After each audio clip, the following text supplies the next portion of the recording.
taught you to hate the color of your skin? Who taught you to hate the texture of your hair? Who taught you to hate the shape of your nose and the shape of your lips? Who taught you to hate yourself from the top of your head to the soles of your feet? Who taught you to hate your own kind? Who taught you to hate the race that you belong to? So much so that you don't want to be around each other. No, before you come asking Mr. Muhammad, does he teach hate, you should ask yourself, who taught you to hate being what God gave you? Most of us blacks, or Negroes as he called us, really thought we were free without being aware that in our subconscious, all those chains we thought had been struck off were still there. And there were many ways where what really motivated us was our desire to be loved by the white man. Malcolm meant to lance that sense of inferiority. He knew it would be painful. He knew that people could kill you because of it, but he dared to take that risk.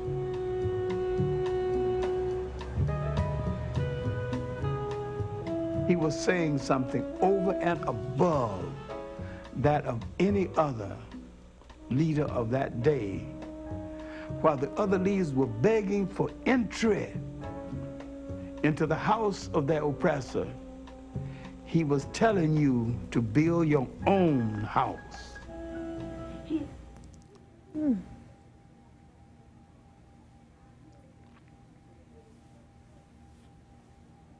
Welcome to the Gilchrist Experience. Today's guest is newly elected Judge Michelle Sweeney, a native Harlemite. Welcome to the show, Judge. Thank you. This is fabulous. I love you. seeing you here. Thank you for having me. Oh, this is beautiful.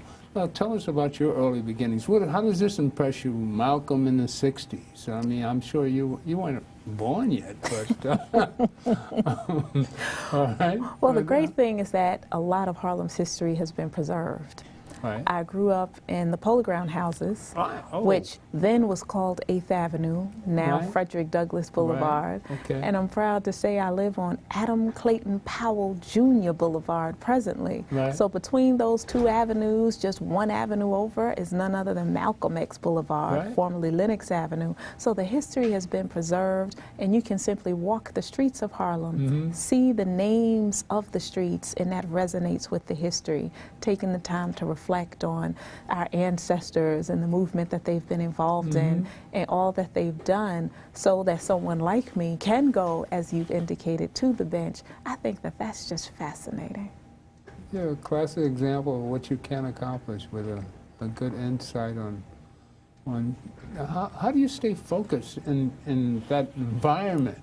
How does one really, well, I think it's harder during your day to stay centered and focused. Well, tell us, give us an idea of how you survive. I think that we all know the adage, it takes a village to raise a child. Right, okay. But I think what's critically important is consulting the villagers, and that is the people who have come before me. I've taken the time to sit by their feet. Okay.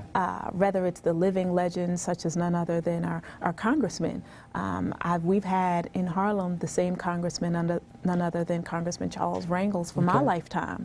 He's there, has been there to listen to his stories, to see the twinkle of pride in his eye. Whether you agree with him politically or not, the fact that he's a historical figure who's walked the streets of Harlem, continues to walk the streets of Harlem, knows the pulse of the community, and that he's made himself available for people like me to say, what has happened in the past? How can I make that future brighter for someone, for the community? Taking the time to really listen to the villagers, listen to the elders, and to take their advice, run with it, be the pride that they've dreamed of. I think that that's how you get energized. That's the source of my strength. I come from a great family. My father came to this country from the Bahamas on a Pan Am airline, which is no longer around. My mother, first class. Yes, born and raised on 145th Street in Harlem. So great household, discipline, How far back does that go? Which one? When he first came to America? Uh-oh, now you're asking me to age them both, right? Well, my dad passed away recently in March of this year, but he came to Harlem in the 1960s. Okay. That not During being his Malcolm's first era. time. Okay. Right. He met my mom in the Bahamas. Okay. And my mother's father, my grandfather, owned a bakery in Harlem, Trelawney Bakery, on 145th Street. You kidding? That's my grandfather. I used to go there after the pool from Colonial Absolutely. Park. Do you that bakery there? Yes. Oh man. Oh Yes, my with the goodness. beef patties and the rock cakes. Are you That was kidding? my grandfather. Oh. Yes. Oh, that's funny. So again, the legacy of that was Harlem the is in me. best. Yes. You know, I was raised on 147th Street in Amsterdam. So you and my mama must be friends. That's what I'm saying. I'm trying to figure out. Really? Yeah. Yes. Well, we live in the same complex. That's when I got it. So my wife and your mother know each other very well. Yes. So that's amazing. But I never realized. Oh, that was the best place in the world. Are you kidding? Oh, I used to love that place. Yes.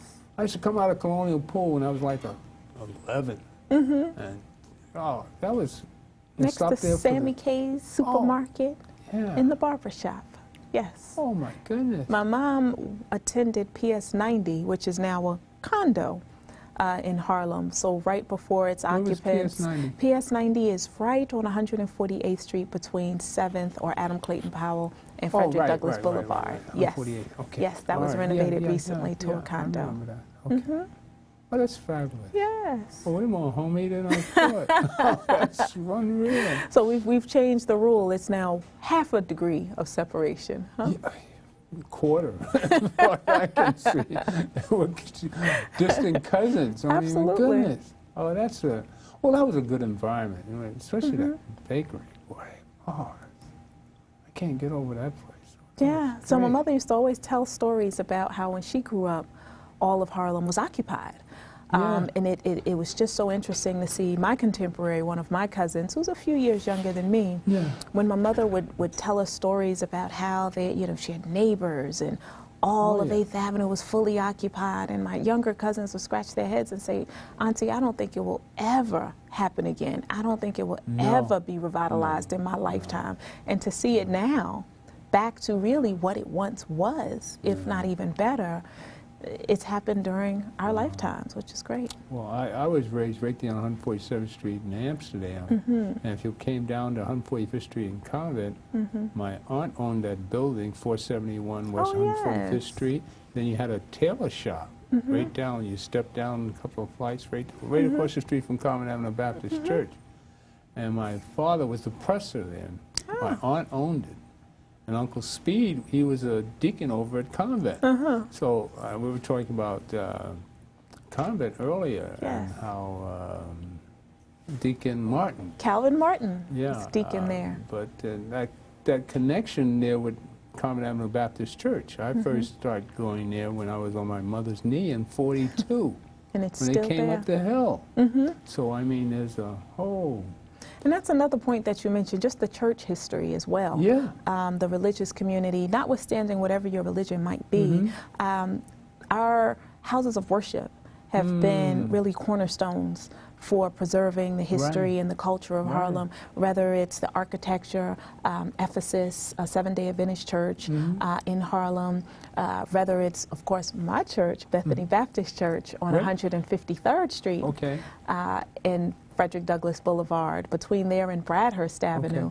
Our church is 82 years old, very great institution. It's the northernmost church in central Harlem, just before you reach the Polo Ground houses. So I think that our religious institutions have played a critical role in preserving Harlem's history, whether it's the oral history, the history of repeating what's been passed down. You learn that either through a hymn or a sermon or just talking to your fellow parishioner is part of that protecting and preserving the history and the culture. So of is that Harlem. what kept you out of trouble, being a church girl? Now you want me to tell you my secrets. I had, my brother has passed away 10 years ago. He was 2 years older than me, and a sister who is Elizabeth. She's 4 years older than me, and I'm not going to tell you her age either. But that's because she would be upset with me, but she's a wonderful, wonderful sister. I've learned vicariously through them In other words, my sister, being the eldest, would touch the stove and get burned. I didn't need to touch the stove because I saw her reaction to what happened. Okay. So I've lived vicariously through their experiences. I've learned from their experiences.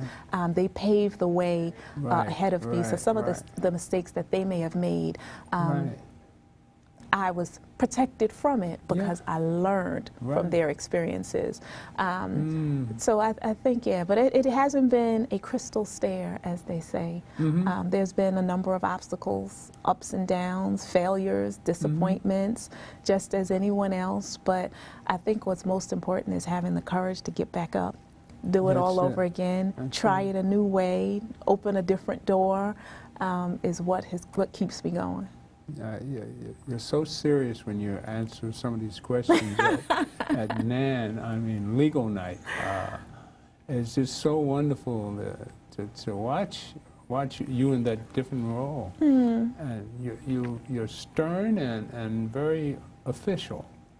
I mean, I can see why you're a judge.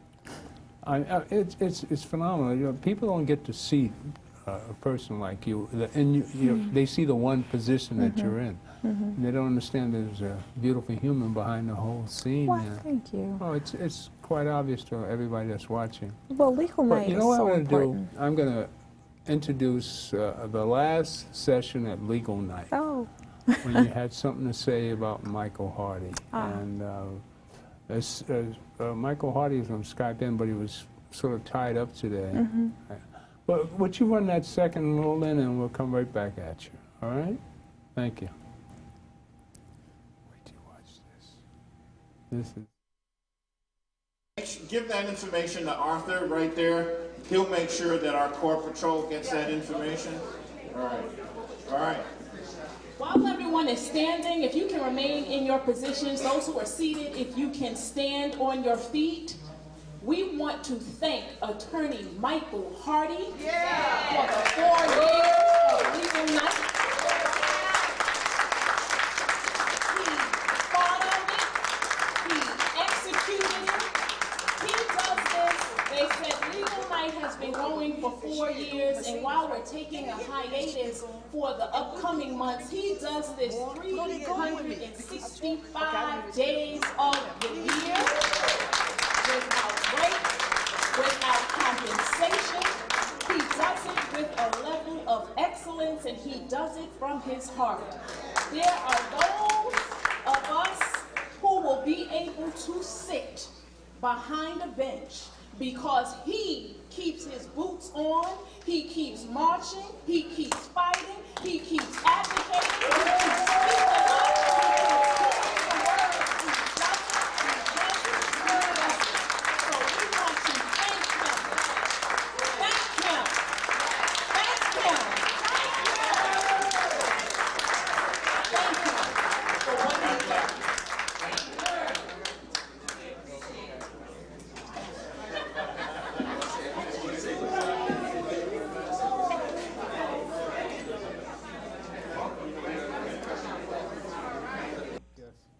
You know, I think that's one of the greatest things we do at the network.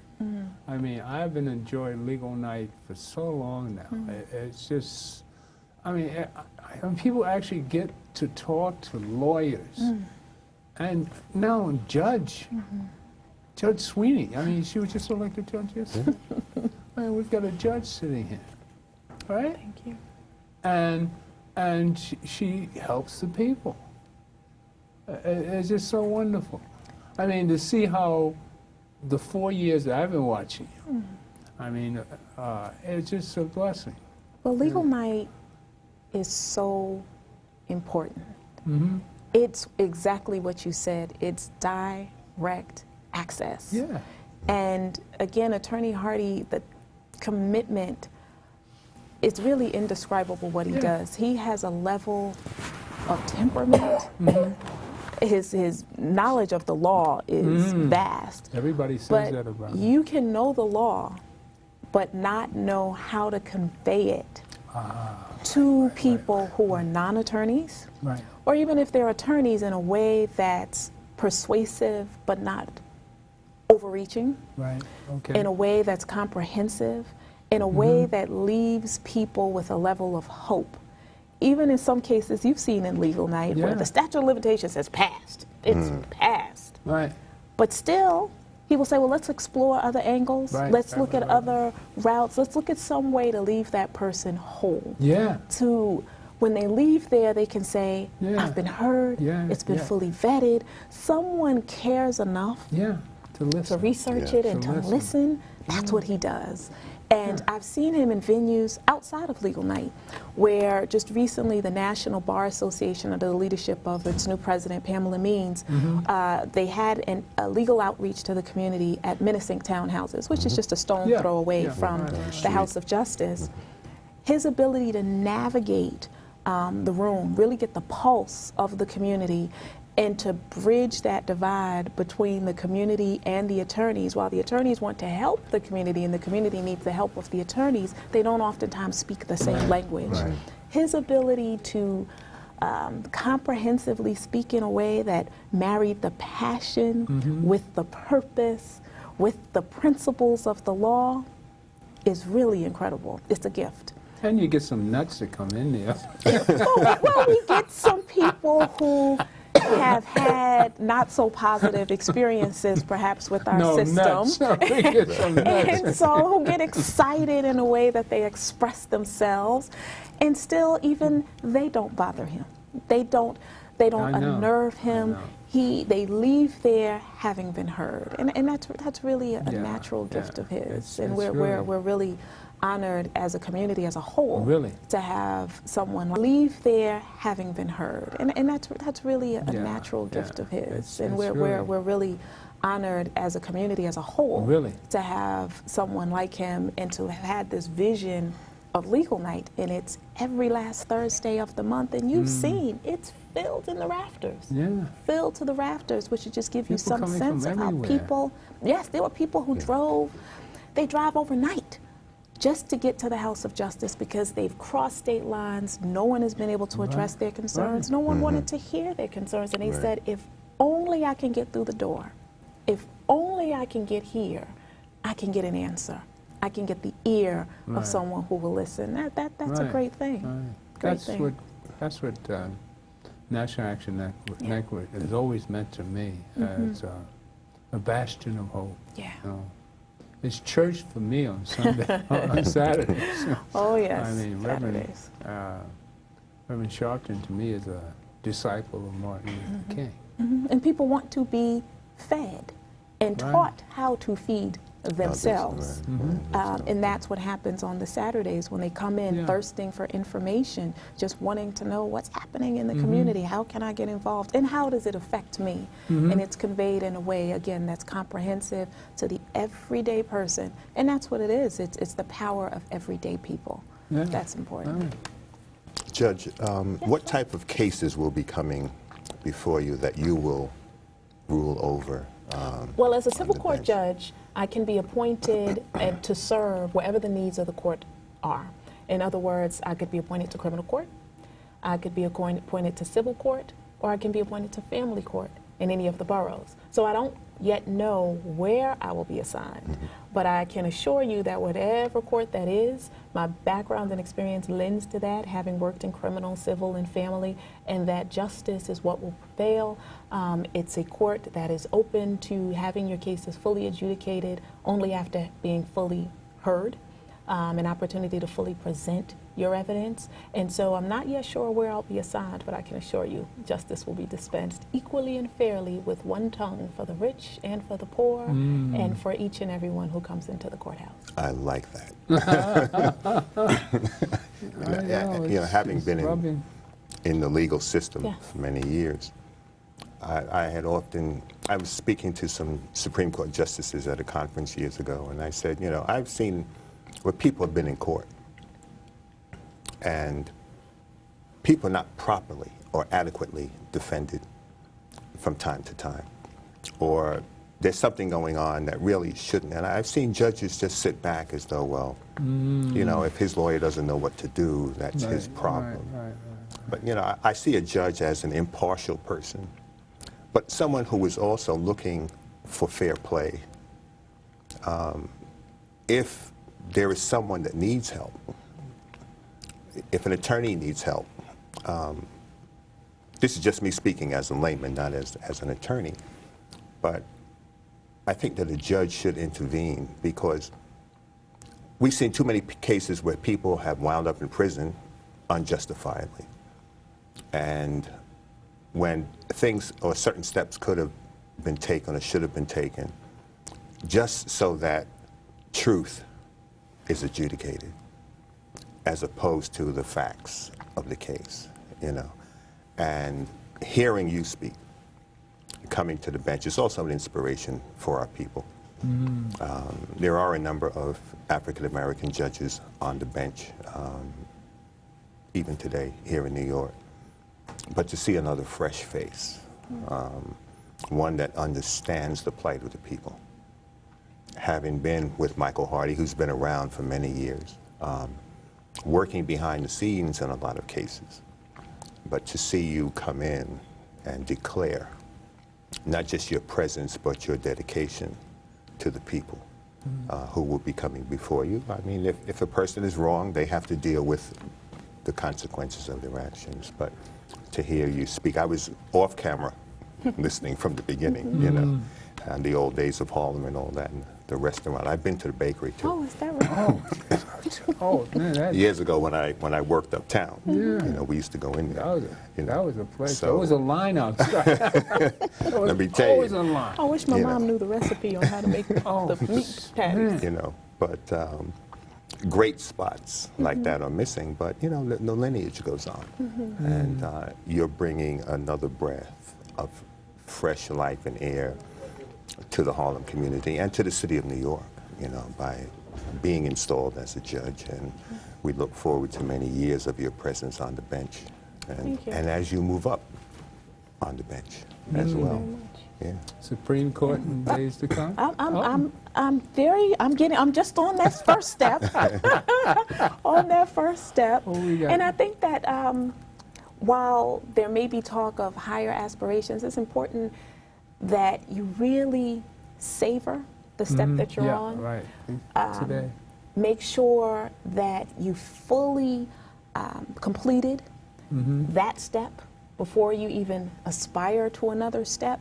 And I think what's important too is that people oftentimes think that moving up or moving higher means something bigger or better. Your greatest impact can oftentimes be made at a lower step.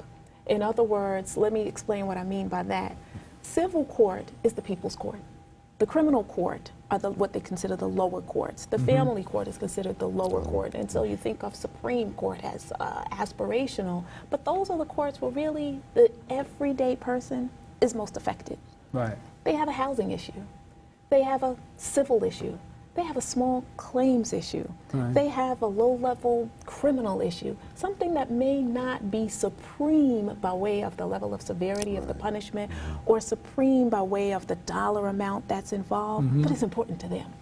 So when they talk about moving up to a higher level, the level that I'm at now is the level that allows me to make the greatest contribution to our court system, Right.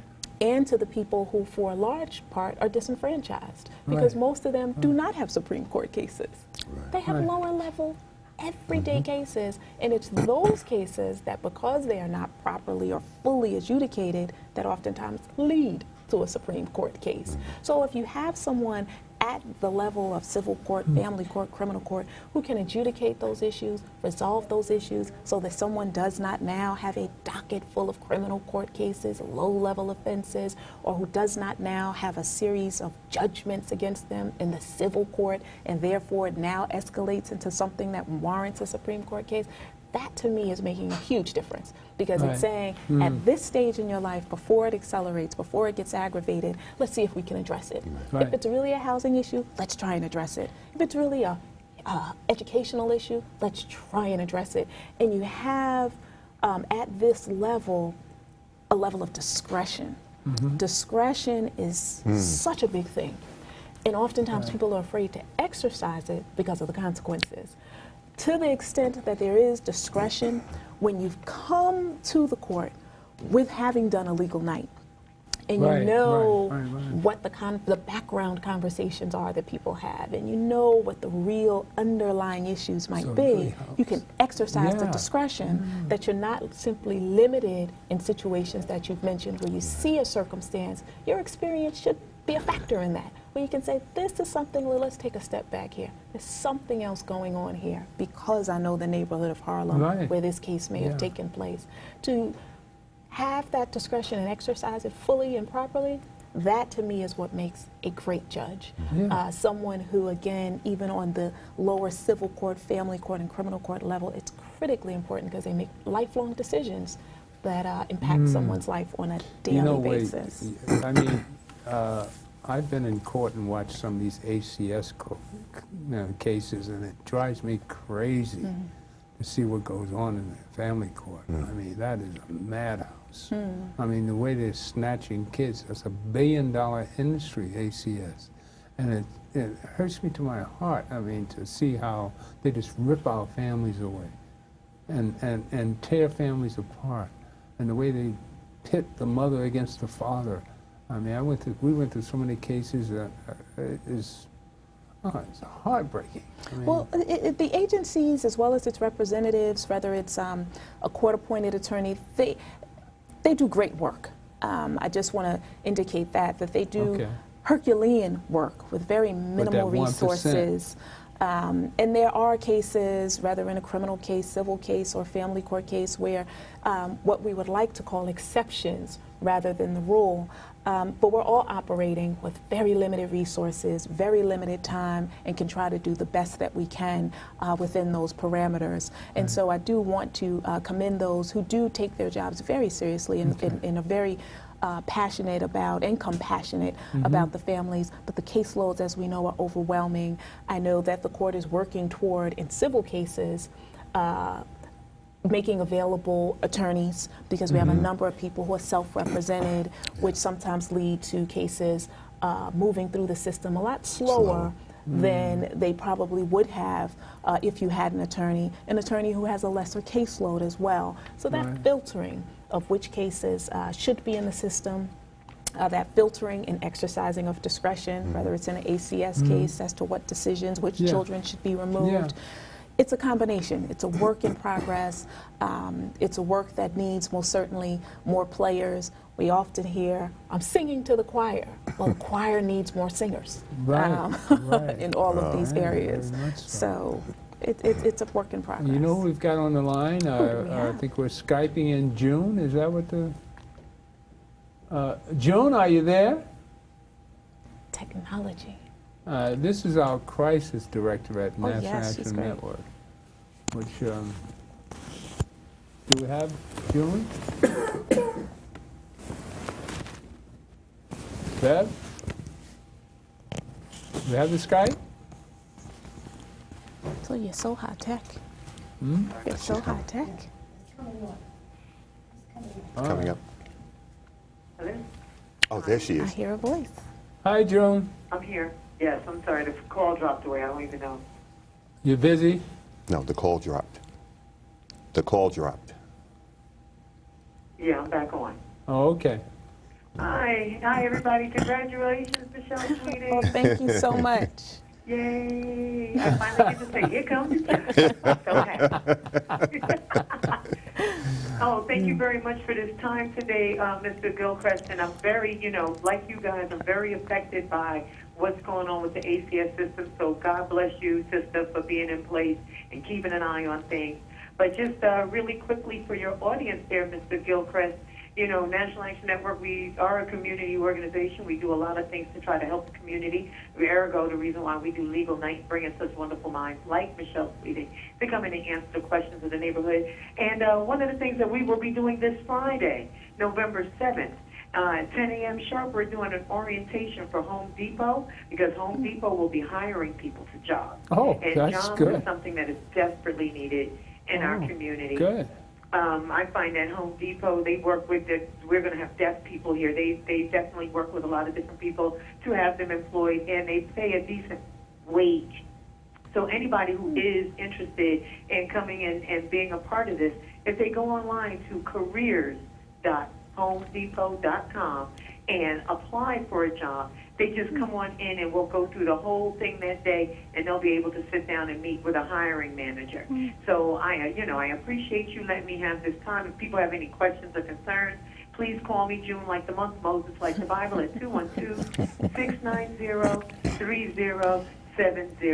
And thank you both. Thank you all so very much for letting me share this time with you again. Congratulations, Michelle. Thank if you you could see so me much. on the Skype, I'd be doing a happy dance for you. What I happened love to you the- guys. Oh, Have we a don't. We blessed can't day. see the Thank Skype. you. Anything? What happened to the Skype? My Skype fell away. My computer is not my friend right now. Oh. It's all right. I'm going to walk her over now. Okay. All right. All Thank right, you, guys, have a June. blessed day. Thank you. All right. Thank you, June. Bye-bye. Thank you. Yeah. As June has a tough job too. Oh, yeah. I mean, my goodness. You know, National Action Network is the last stop for a lot of people. Just like like legal night. A lot of people. I remember we had these people up from upstate New York, and they came with the most. I could have swore it just came out of Money, Mississippi. You know, it was just terrible. So many of the problems that we're having with racism, and I just want to cover what I thought was a racist election last night. Which one? All of them, as far as I'm concerned. I mean, I just thought it was all about the black guy in the White House. And I know you're not political, but you know, at least Graham and I can discuss the practice. You want me to slide to the back? But We know you vote. We do know you vote. I vote, absolutely. But Yes. what happened was that I was so upset about the whole thing, and I said, poor Obama, so on. And then at 3 o'clock he came on television, Mr. Cool all the way, and I just felt so good. I mean, I just like the pastor had just come in and say, God still exists, you know? And he was so, didn't, like, it was just, you know, something off the shoulder there. You were doing that little You know, dance, dust your it shoulder was off, that's what something, you were just... You know, He's going to maintain his own integrity, that's it. regardless of what. In Kipling's poem, If you can keep your head while others are losing theirs and blaming it on you, Yeah. if you can walk with kings and still maintain the common touch, that's Obama. He is not going to jump and flip. He said very clearly, you know, he'll work with anybody. Right. And if they don't want to work, it's for the people to see that. But he was very clear. I only caught part of the press conference, but taped it. he's still willing to work. Right.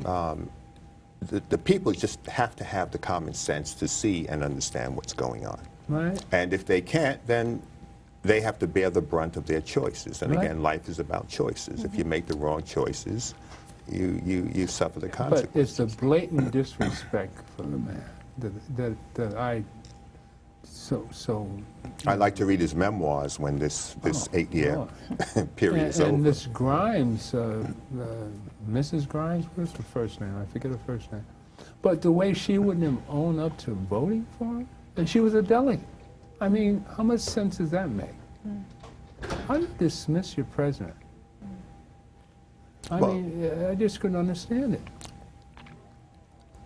But it We've shows the seen it. level. One thing, it shows the level of racism in this country. The level of disrespect, if it's exhibited to the president, it's exhibited to everybody Of course. down line. We've seen it in the past week with Phil Banks at NYPD and his resignation. I've known Phil for decades. I know his father, his brothers. You know, they run the Eagle Academy, one of the best schools in the city Okay. for young African American students.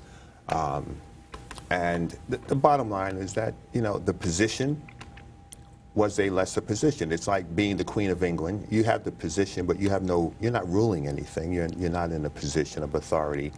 And like Phil being a hands-on individual, first of all, he was not interviewed for the position. Commissioner Explain what Bratton, happened. Commissioner Explain. Bratton interviewed a number of individuals for the first deputy commissioner's position. It's a civilian position in the police department. Phil Banks is not a civilian. He's a police officer. Right. And that position is normally filled by an individual, although it's the second in command. that spot is bypassed when command decisions are being made. They're made by the chief of the department, the chief of patrol, the commissioner. They bypass that first deputy commissioner's position. And Phil was not interested so much in getting a pay raise or having a higher title. He's a police officer. But they're giving him less to do. Much less to do. Okay. So he would have been basically pushed off into the corner while the department is being run. See, we have to be Why would careful they do of that? figurehead black people. Why would they do that? Figurehead black people. Okay. We don't want black people to say, oh, we have a black person. That doesn't mean anything. Right. If they cannot exercise the authority, the discretion, and exercise the position to a degree where it's of value, what's the point in being there? Just to say that you have a black person there? No, that's not what we need. This is not the 1960s, all right? We need to get beyond the fact of saying, well, we have a black this, we have a black that. If the position is of such an insignificant level, you don't need to put a black, you don't want to be there, you know? So Phil was a precinct commander in the 7-9 in Bed-Stuy. There was the sexton of a church was robbed. Phil and his guys, they went scouring for the guy that robbed the sexton of the church. They found this guy on a rooftop and brought him back. You know, they locked him up, recovered all the stolen goods. When Phil was in the 7-9, he kept an open door policy with the community.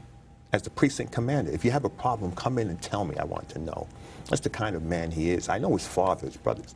These are community people, all right? So when he wasn't even interviewed for the position. Bratton said, here, I'm giving you this. So, that's a civilian position, and I don't want it. He was trying to get him out of the spot he was in. Right.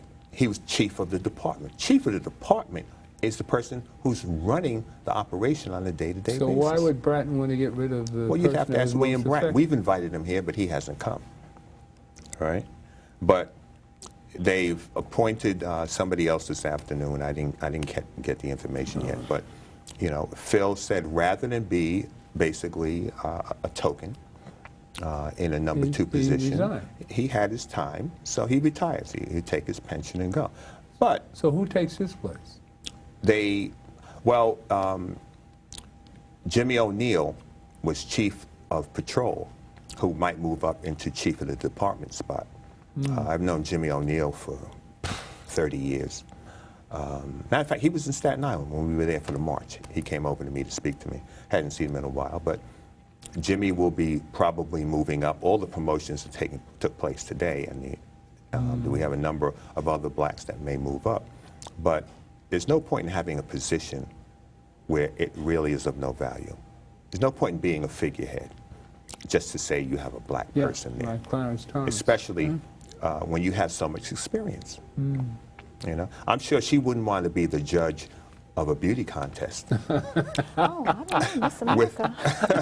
I might. You know, having been to law school and done all that she has. So where you'd like to go? Wherever I can best serve. Right. I understand you think that the criminal needs. part would be the best? I mean, my background lends, as indicated, as a former prosecutor to criminal defense, criminal work. I worked with neighborhood Tell defenders. us about your experience as a prosecutor. Yes, I served as a prosecutor in the Kings County District Attorney's Office. I've worked with Neighborhood Defender Service in Harlem, so both sides. Before law school, I was a court advocate for the CASES program, the Center for Alternative Sentencing and Educational Services, part of the think tank from the Vera Institute. So very balanced perspective.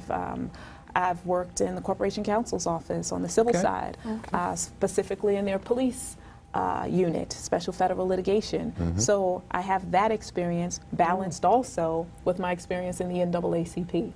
While on the one hand I'm active in litigation in representing officers in the Special Federal Litigation Unit, I'm also involved in the NAACP, where we know what their position is in terms of 105 years advocating for civil rights advocacy, balanced with my work with NAN. So it's a balance, and I think that level of balance keeps me grounded, keeps me impartial in the ability to render decisions after having heard thoroughly both sides, competently aware of the fact that people do have different opinions.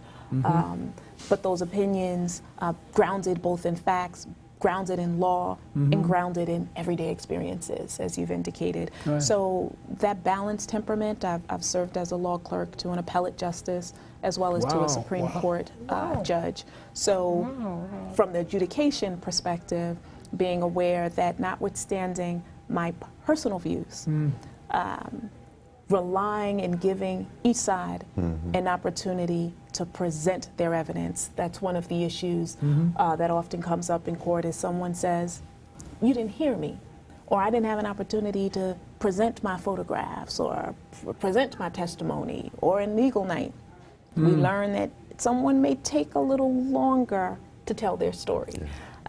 They may have to go back to the 60s for you to get a full picture of what really happened, the historical context. So all of those things collectively, to answer directly your question as to where would I feel comfortable serving or where would I like to serve, it's wherever the needs of the court, balanced with my experience, will allow me to make the greatest impact, the opportunity to adjudicate cases and adjudicate them quickly and effectively and competently in a way that's married to my skills. Would you recommend that our young folks pursue the legal profession? Absolutely. And what are the steps in that process? Because you just don't become an attorney. Could you give our, because we have a lot of people who listen, they listen with their children and they stop us on the street and tell us, you know, we sit the kids down. So give them a blow-by-blow process of going from college to becoming a member of the bar. I'll take it a lot further than college because I think it starts even earlier than that. When I was an assistant district attorney in the Kings County District Attorney's Office, one of the greatest programs that was there and what attracted me specifically to that borough's DA's office is that the then DA had a program called Legal Lives, where you could be a wonderful trial attorney, you could be a wonderful assistant district attorney, but he required also that you adopt a 5th grade class and teach those students the law. It was a preventative method to keep people, it was called, the curriculum was called choices. Things such as, one of the scenarios I remember was that there were 2 people who had gone into a store, which is very common with children today. They have on a backpack, they remove an item from the shelf, place it in the backpack, and then they go to leave the store, but then they change their mind. They're about to put it back. And the question becomes, can they be arrested and charged with larceny? And all the students said, no way. Why? Because they didn't leave the store. And 2, they were changing their minds. But the question was, can you be arrested for that? And the answer, of course, was yes. We had this whole discussion. Everyday activities that may not necessarily give rise to criminal activity, that thought process about the choices that you make and how our law may define your conduct. It starts with even younger ages. Humpty Dumpty, I use nursery rhymes to explain the law to young people, whereas the nursery rhyme, of course, says he fell off the wall. Well, was there a sign that said, do not sit on the wall? All the king's horses and king's men couldn't put them back together again. Was that malpractice? Why couldn't they? We had the best. We had all the kings, you know. So those sort of things, letting you get your mind trained to how an attorney thinks. Going back also, as you know, my background growing up in the church, we have so many wonderful young people. And when I say young, I use that in quotes. Anyone who has not had the opportunities, the access that I may have had, is a young person to me because you're new to it. My mother, just an aside, is tomorrow being hooded for her master's degree at the age of. Okay. So the sacrifices that she's made. Oh my goodness. Sacrifices that everyone has made, a number of people have made in our community, that they don't have degrees behind their names, but beautiful. Their aspirations of seeing their children, a new generation, have those opportunities, gives them such pride. So to now see my mother have an opportunity to fulfill a dream that she's had, it's a prideful moment, very joyful moment. But more directly to your question, it's in the church, the same students who can pronounce such complex names, Meshach, Indigo, who can read the Quran, analyze it, know it, that's law. That's law at work. The principles, there's a program coming up next week about whether or not when Abraham was sacrificing his son, should he have been prosecuted for that? Was that not endangering the welfare of a child? Was that not attempted murder? What was that? Or was that blind faith? So that's being done at one of the synagogues. So actually taking everyday experiences, everyday principles, and thinking about it in a legal context is something that I do, and I have a great passion for that. I teach at the College of New Rochelle, their adult education program, again, people who may not have had the opportunity, career changers, explaining the law to them and explaining how you're not in a law school, but the thought process is the same. But the formal process, of course, requires college. From college, it requires 3 years of law school. And to take just a slight step back, oftentimes people believe they have to major in law in college, major in pre-law. Absolutely not. In fact, the more diverse your background is, say you play a musical instrument, there's a case that now arises and it concerns someone who may be in the music industry. You know better than anyone else copyright provisions, intellectual property provisions. So your experience playing a musical instrument will be so important in your experience as an attorney. But 3 years of law school, and upon completion of law school, you then sit for the bar exam. There are some changes they're thinking about for the bar exam, because currently you have to sit for a bar exam in each state. And of course that limits employment opportunities. You may be admitted in New York, but it doesn't allow you to practice in New Jersey. There's some discussion about a universal bar exam that upon completion of that one exam, you can now practice in other states. There is one other step. You've completed college, you've completed law school, you've passed the bar exam, you have to now complete what's called the character and fitness interview. That's again where the connection between what you've done in your past, someone's now evaluating your moral character for the bar. Remember those low-level offenses that you might have incurred years on, whether it's in family court or criminal court or civil court, those become important. So that process in getting you to be admitted to the bar. What about expense? My former attorney used to sit on that panel. She was the president of the Brooklyn Bar years ago. Oh, great. And she has said, yes, anybody looking to practice in this county, they will come before me. And she says, I will scrutinize them. You know, she was a wonderful woman. She passed a number of years ago. But I have a nephew who's an attorney here in Manhattan. He's in private practice. But you know,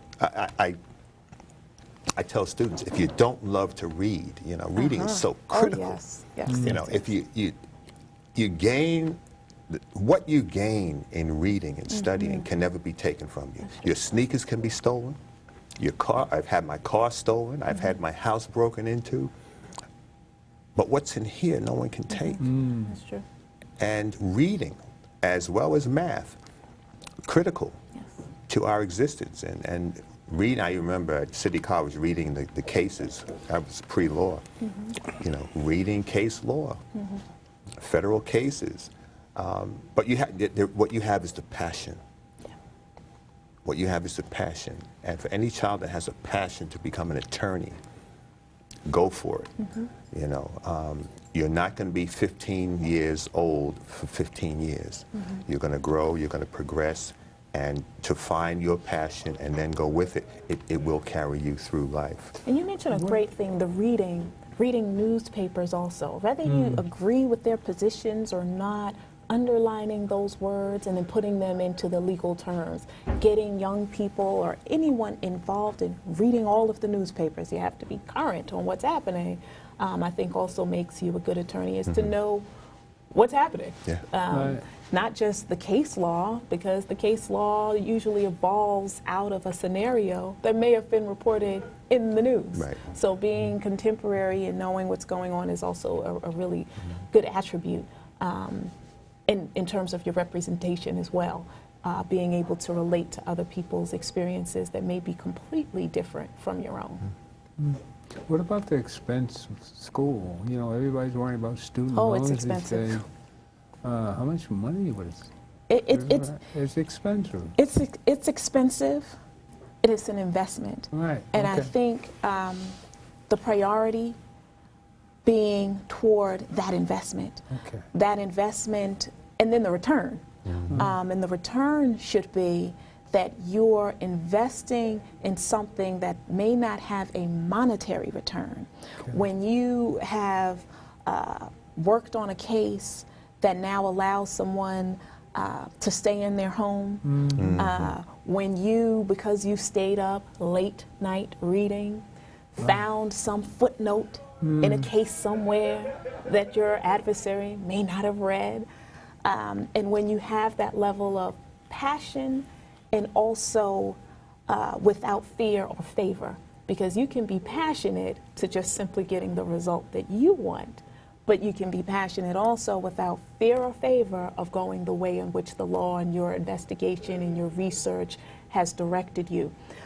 So that is also important, and it's an investment that may not have monetary returns, but the return of inspiring someone else to now be involved in the law, and again, the return of resolving what may not be beneficial directly to your client, but you may not see the fruits of that until years later, which is called precedent. Outstanding. Someone can go back to a case and say, wow, look at that. It didn't apply then. Well, that person didn't reap the direct benefits of it, but because they set the precedent, they wrote it down.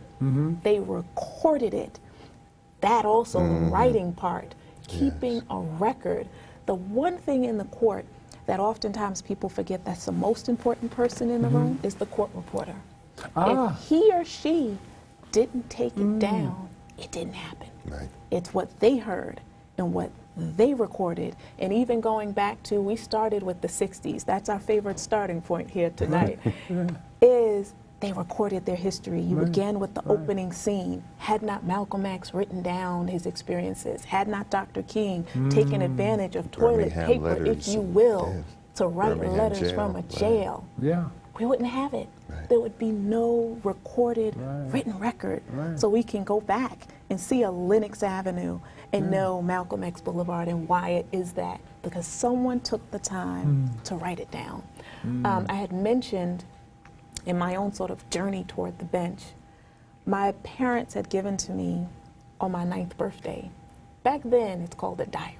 So you write down, I like this boy, and you write down all these things. And you record things for purposes really of hiding it. So you try to find a secret hiding spot and a lock, so no one is ever to see your secret thoughts. And then when I got older, it became a journal. It's no longer a diary, it's a journal, you know. But I never understood why, I was sort of writing these things, and I still have that 9-year-old diary. My mother told me it was to preserve so that when someone else, whoever that someone else is, who may come up behind you and they ask the question, how do you become an attorney? How did you do it? You can go to the printed word, see my ups and my downs, ins and outs, experiences, because I will never be able to walk that path again. And when I tell the story, it may be tailored and colored with my now experiences. Oh, it was easy. Oh, it was great. No, the actual word Day by is day. there. It's actually there and it's recorded. So that's a really important piece to it. Yeah, I had found the letters that my parents wrote to each other during the Second World War. And I found out how they initially met. Ooh, do tell. In the letters, And it was very moving,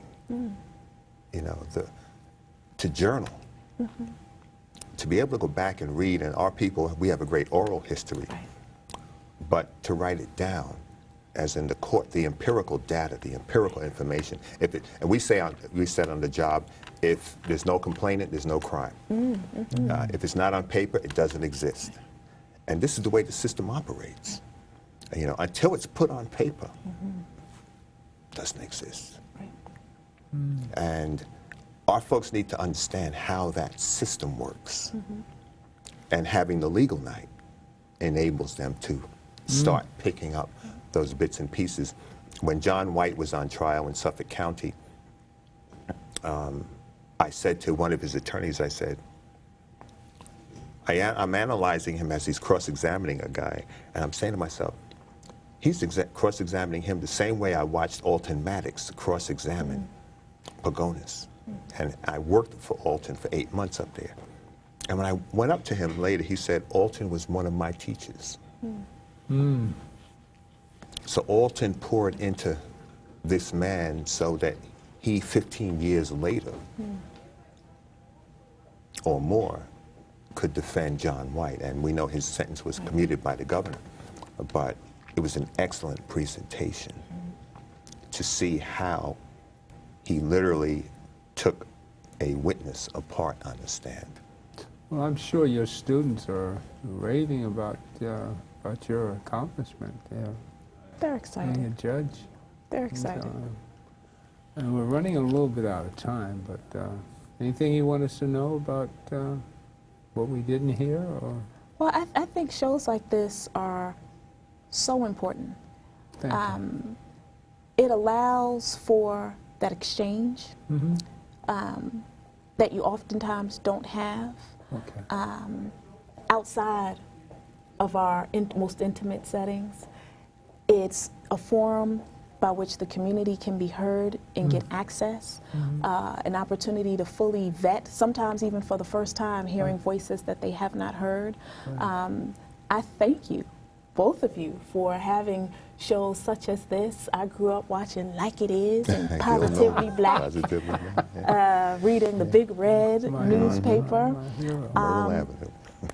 And for people to see faces of people of color, hearing their voices on the radio, hearing them engage in this intellectual exchange is something that someone who's listening or watching can be inspired and say, I want to do that. In other words, I want to be at the table for purposes of engaging in that dialogue. I too want to feed from and drink from that well of discussion. I think it's so inspiring, and I thank you both for having me here today. Well, again, thank you for coming to the Gilchrist Experience. Our guest today, Judge Michelle Sweeney. And thank you for coming. The God in me loves the God in you. Take care. Power to the people.